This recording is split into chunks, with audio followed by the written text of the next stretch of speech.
Hi folk, we all struggle to find a line of demarcation between isms while reading 20th century literature and with the coming of theories, don't we? I will explain. We find a line of demarcation between colonial literature and post-colonial literature, between structuralism and post-structuralism, between post-structuralism and deconstruction, between modernism and postmodernism. So much of reading goes finding this line of demarcation. But I question, dear friends, where lies the line of demarcation at all? There is no such line. And if at all there is anything that is there, that is a kind of a shift that takes place from colonial to post-colonial, from structuralism to post-structuralism, from modernism to postmodernism. So the swift shift that we have between these two called poles is what creates the interest in knowing what is what in literary theory. In my previous videos, I explained what it is to be on the side of structuralism or what it is to break your heads for post-structuralism. I also discussed modernism. So today in this session, I would like to discuss postmodernism. But then friends, we simply cannot jump into those areas like that. We should have a little bit of the historical background of the European continent, the political background of the entire world for that matter, because literature is, and we all know we have been studying, is a kind of a product of these features. It doesn't evolve by itself. It's the society, its economic status, its political status, its aims, ambitions, its ups and downs, its downfall. This is all we have been seeing in literature and also in literary theory as general. So when we wish to discuss what is postmodernism or how it evolved from modernism, we need to have a kind of a historical outlook of modernism first and then understand what postmodernism is all about. So now, where should we start? Let's start in the year 1914. We all know Europe faced two big world wars, and it is in and around these world wars that we have seen an immense bombarding in the field of literature. And okay, 1914, let's go to Germany. So who ruled Germany then? The military general Victor William II. And then by the kind of growth that he had, by the kind of childhood he had, he came up with strange ambitions. The ambitions that he had are simply reflected in literature also. That is why you should know historical figures first. And like Alexander or like any other king who wanted to rule the whole world, he too came up with such ambitions, inhibitions. And then with the coming of 1914, he was simply waiting for a loophole in the entire European continent where he could push Germany and place aside Britain. So this was quite a difficult thing because there was no such loophole in Britain itself, because by then Britain was the first superpower in the whole world. I don't mention America here, I'm mentioning UK. That was the only superpower by 1914 with all its colonies. You must know that Britain by that time had almost 171 colonies and it was still ambitious enough to grab more for its empire. So during such a time, Germany, though very powerful and very energetic, could wish to overtake Britain but not without a mediator. So that is how the guerrilla warfare also in India have taken place. So we need a mediation somewhere to rush into the powerful kingdom. So then it came across Serbia. So Austria was pushing aside Serbia. Austria wanted to have an invasion over Serbia those times. And then being an Austrian-born Victor William thought that if he persuades Austria and promises with a blank check that it would help the after effects of the war, then Austria will definitely have an invasion over Serbia, and that really took place, which was literally against the will of Britain. And then as there was an invasion from Austria on Serbia, naturally Soviet Russia came to the help of Serbia. And with the entrance of Soviet Russia in this war, how could France or UK sit quiet? So they had to willingly or unwillingly, because Germany had never expected that UK would have such a big role in this warfare. But then with the formation of so many allies, the First World War took place. And did really the people or the population of UK imagine that such a massacre would happen for them? Because it was then the period of Victorian age with all its morality, with ethics, with the kind of sweet realism, with the kind of the realistic nature that they were all enjoying, the kind of upliftment of the religion after the downfall of so many things behind. So it was a shock for all those people who were dreaming of a better world, and the jumping of the UK into the First World War. Of course, with the end of First World War in 1918, UK came victorious. It was still the superpower in the world. But what happened exactly in England and Ireland was too beyond our imagination. There was crime, there was punishment, there was prostitution, there was immense poverty, there was a lot of underworld business, and the kind of refugee treatment that England was giving, and the kind of affairs that they had with the Jews. All these things literally trolled people of England towards some other goals of life, which naturally led to the birth of modernism. And that is what we study, the kind of modernism or modernistic literature that we have after the First World War. Look, Britain was indebted to America. It had so much of debt outside, and it had to grab by hook or crook from its colonies.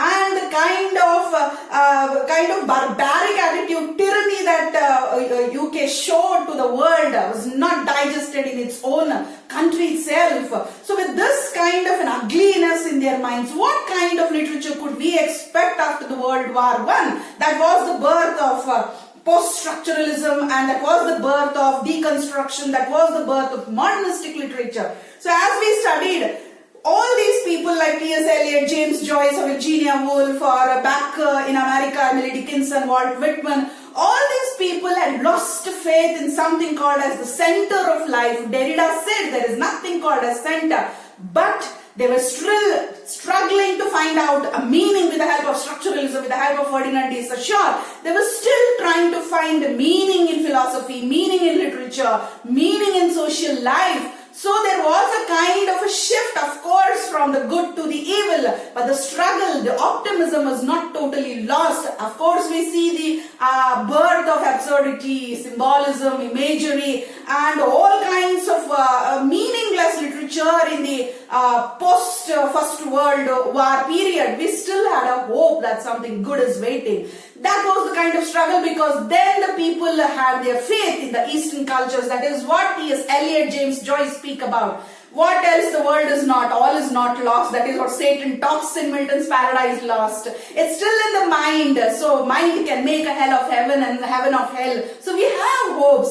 So this is how we see the birth of modernism, where people are still between the good and bad, not completely on either side.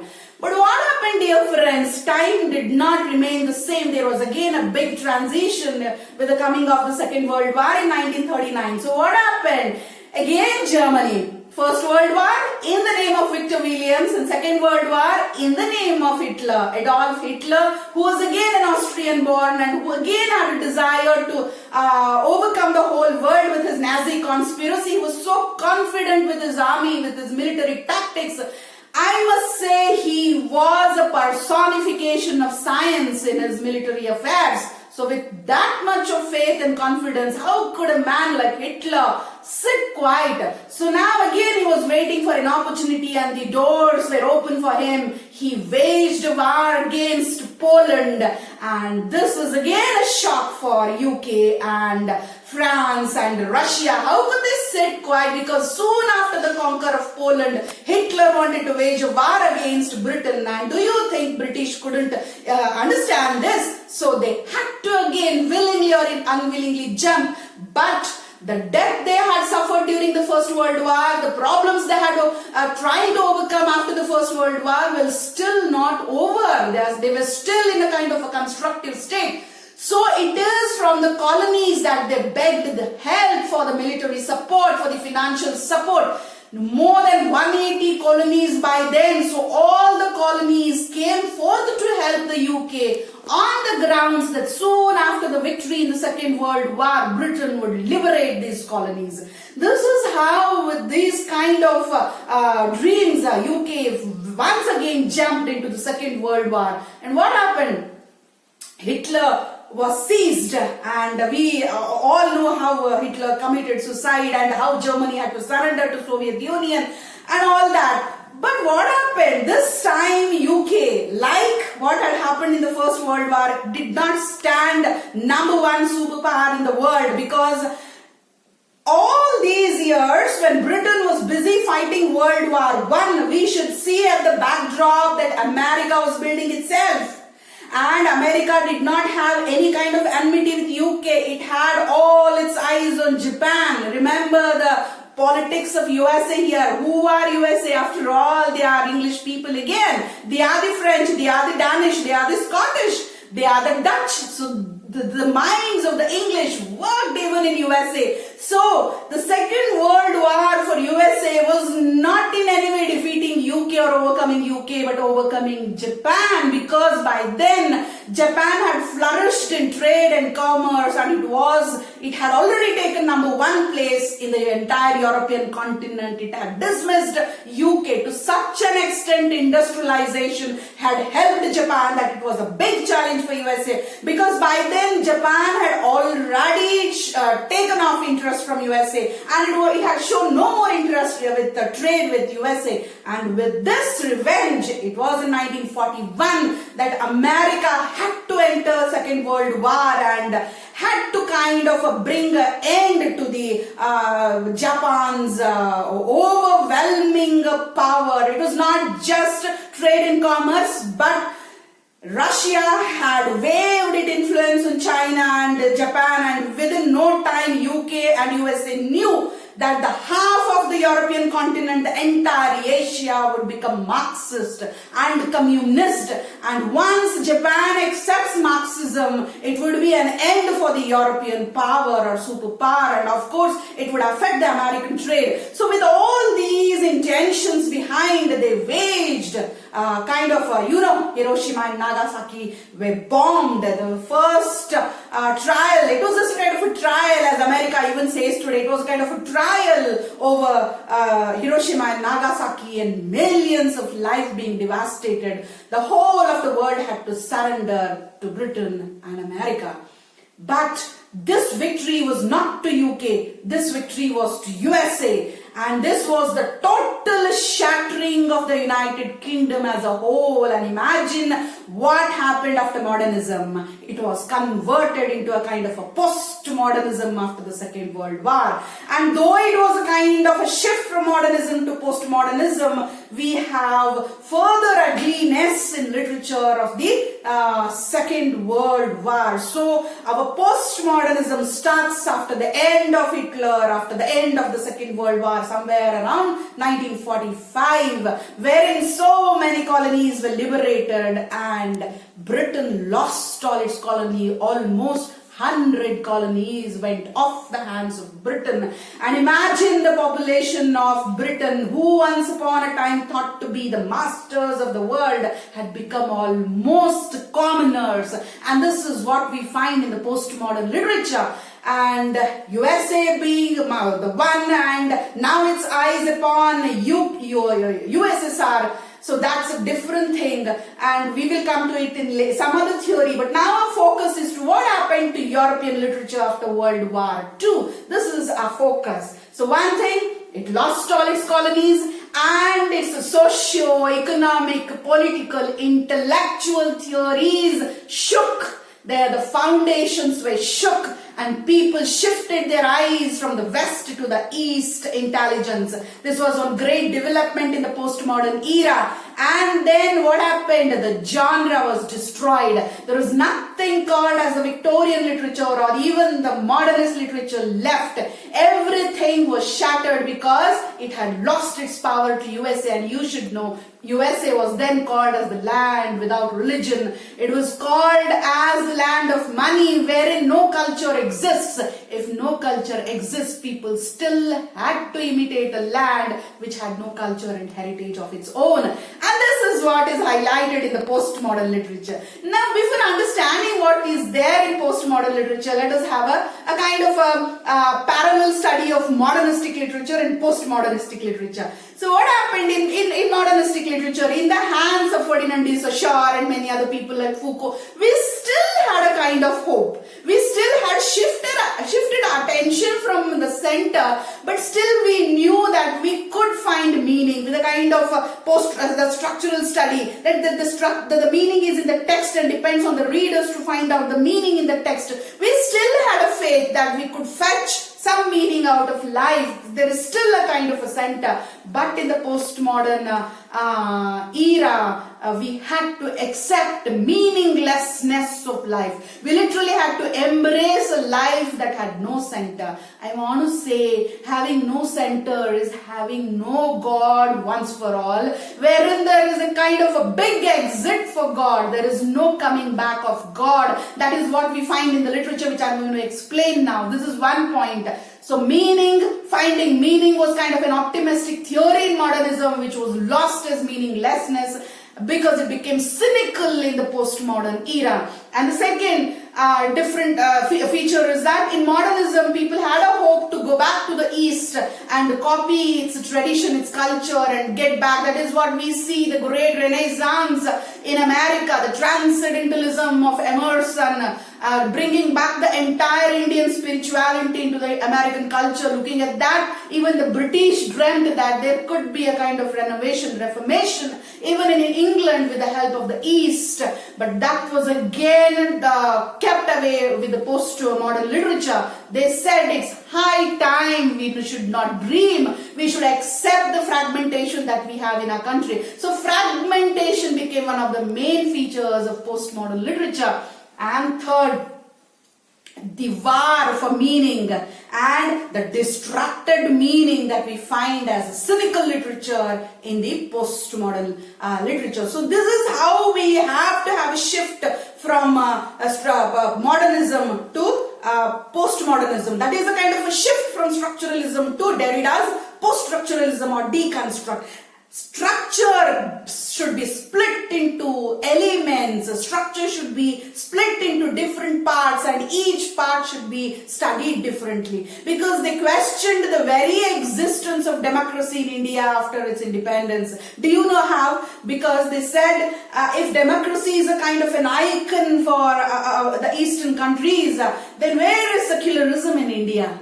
So a democracy without secularism in India is nothing but preaching further falsehood. So why go for such theories which do not fit into the already destructed country? So this is how they lost faith in the Eastern culture, and they called democracy and secularism as meta-narratives, posing all artificial things to its people. So that was a big end to the love for the Eastern culture.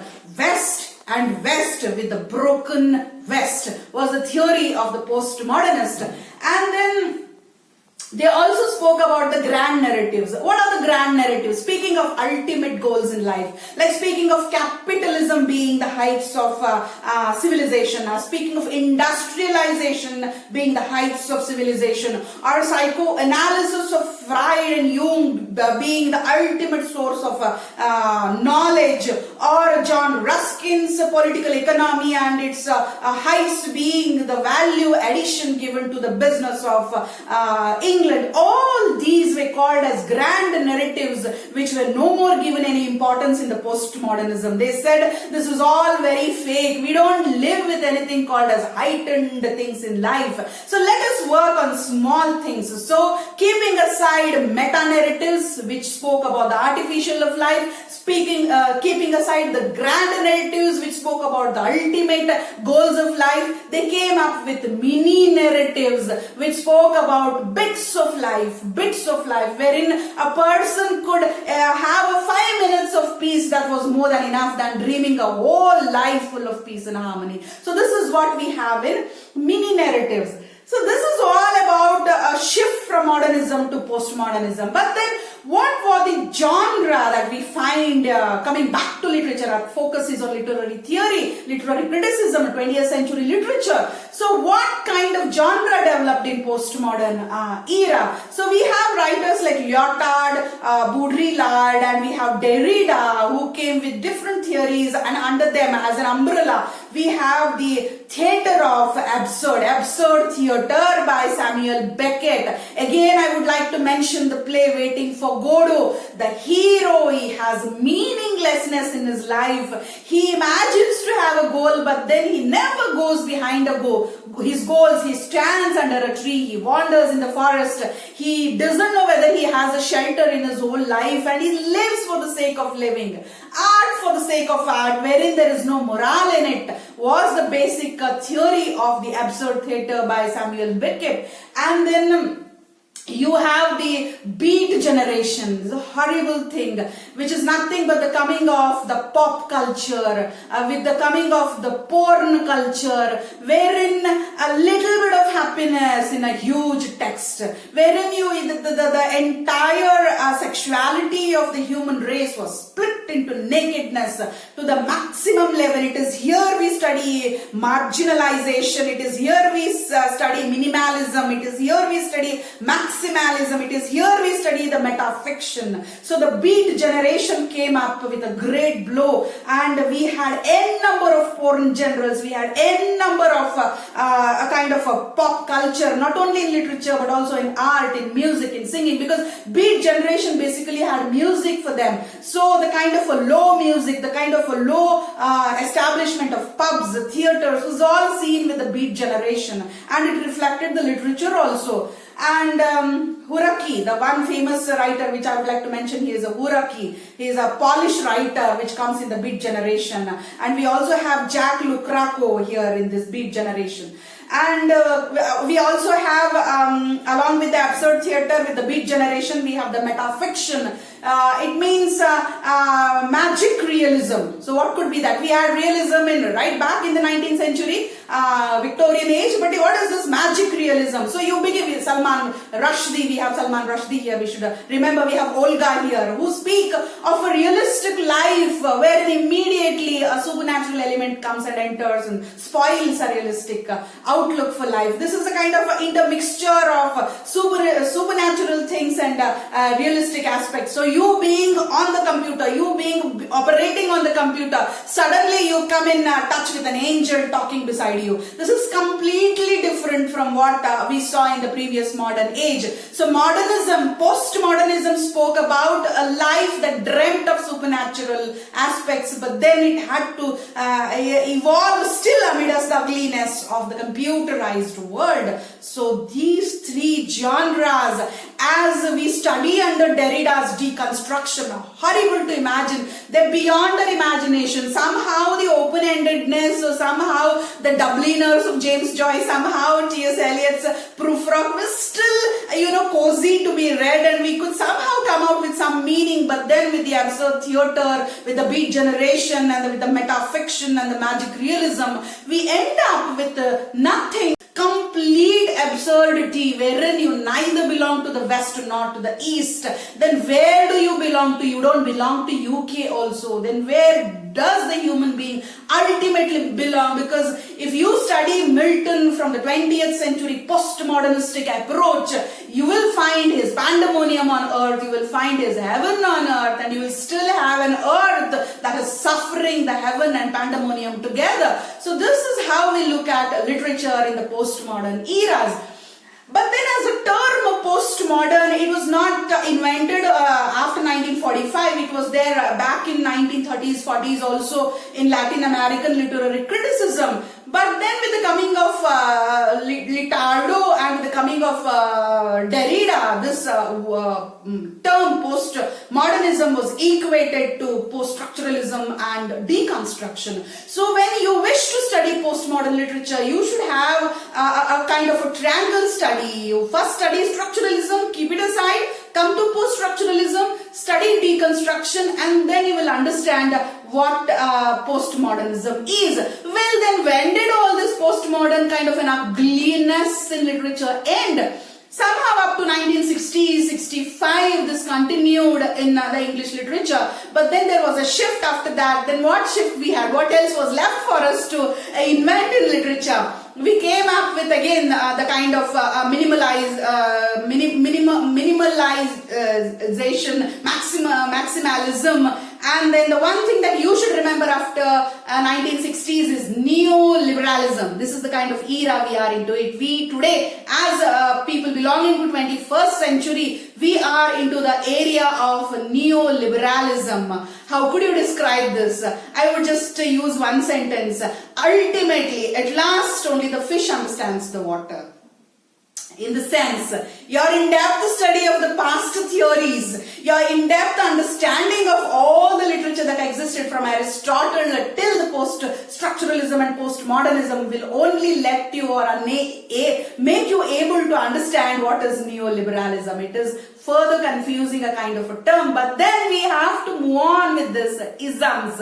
Having had a knowledge of all that was there before neoliberalism, in our next video we will focus on what happened after 1970s. So let's wait and enjoy this journey. Thank you, friends.